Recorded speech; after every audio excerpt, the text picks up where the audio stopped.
Stats are a key part of nearly every conversation about CSGO. A number is shoved down your throat at some point in every single death segment, in every single cast. They define agendas on Twitter and fuel debate after debate. But how do we decide which ones were worth using in the first place? And were we even right when that was decided? Let's take a look at what makes a stat useful in Counter-Strike. We'll start with a basic one, kills. Put simply, kills win games. That makes them the easiest way to show a player's impact. If a player has the most kills on a map, they probably played pretty well. The team that wins the game nearly always kills more people than their opposition. So let's start at the ultra basic level with total kills.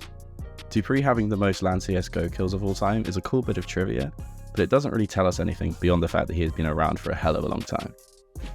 That's why when you see kills as a stat, it is usually divided by rounds played. This is better than by map, as it accounts for longer or shorter maps, but has the con of being quite an ugly number. 0.65 KPR means nothing to a layman, really. When we times that number by 30 rounds, the maximum a map might be in regulation, we get a number that's easier to understand. 24 kills is good in your matchmaking games, so simple averaging 24 kills per 30 rounds over his entire career seems pretty good.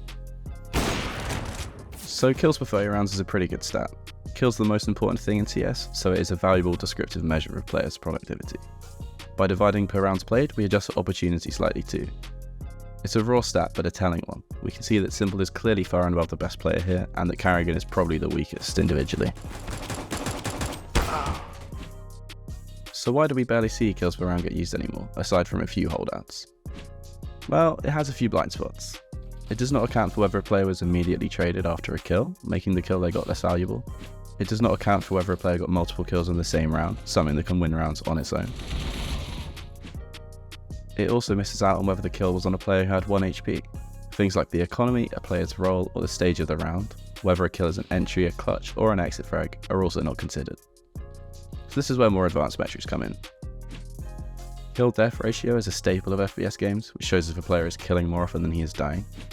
But the big one that is used on broadcast and in Twitter debates for CSGO is HLTV rating 2.0.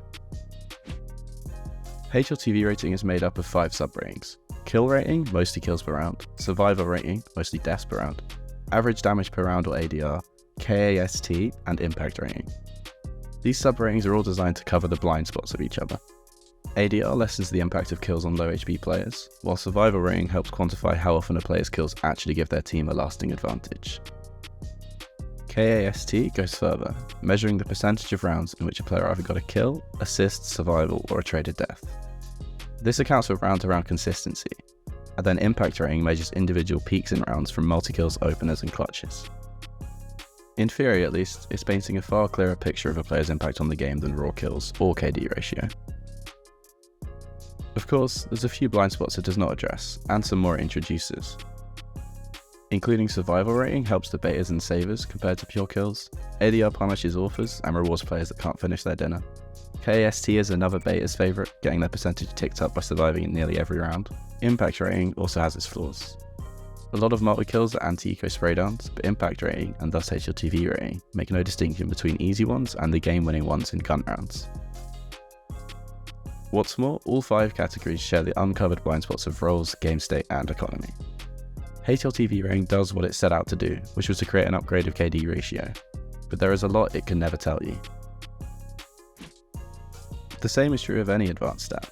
Once you put lots of factors into a formula, you are losing what specifically makes a player stand out. Take Boris and Brokey, who had similar HLTV T-side ratings at the major, but their output comes from hugely different sources. Passive AWP Brokey has high survival in KAST, while aggressive rifler Boros has high ADR and impact rating. The one number the formula spits out at the end has a lot of context hidden just under the surface. And this is mostly because of roles. In football, you wouldn't expect a striker to have the same amount of goals per 90 minutes as a box-to-box midfielder. But on CSGO stat pages, and on broadcast head-to-head graphics, we show AWPers and riflers side by side. Even just among riflers, it's unfair to compare a lurker like Rops to an opener like Nico, even if both are star players. If Nico was surviving a lot but wasn't getting opening kills, he's not doing his job. Different stats are more important for different players.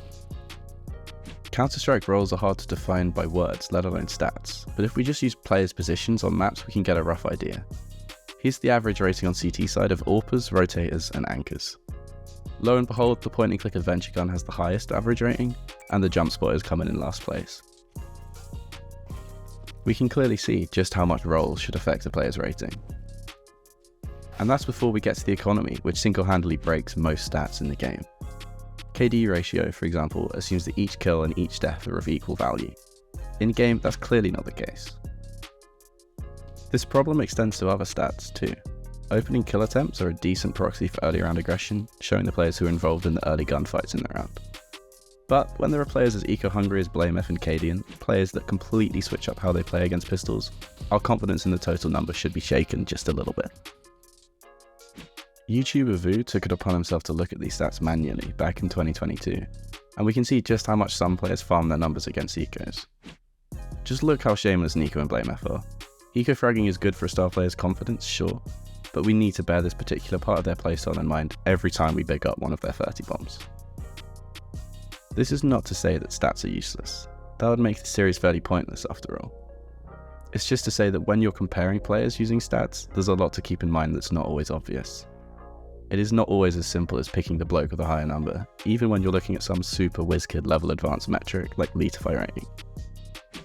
If BlameF and Buzz have the same rating at an event or on a map, it's likely that Buzz actually played better. He would have had far fewer favourable opportunities in game to put up star numbers. I'm not asking for a complete overhaul in how we use stats. Surface level stats do exactly what they're intended to do, show a noob which player is better by showing them a big number. But we're better than that. One number of any metric is never going to tell the full story of any game or of any player. So next time you're comparing two players, make sure no oranges snuck into your apple basket. And beware, for eco-fragging stat padders are lurking around each and every corner. We'll see you next time.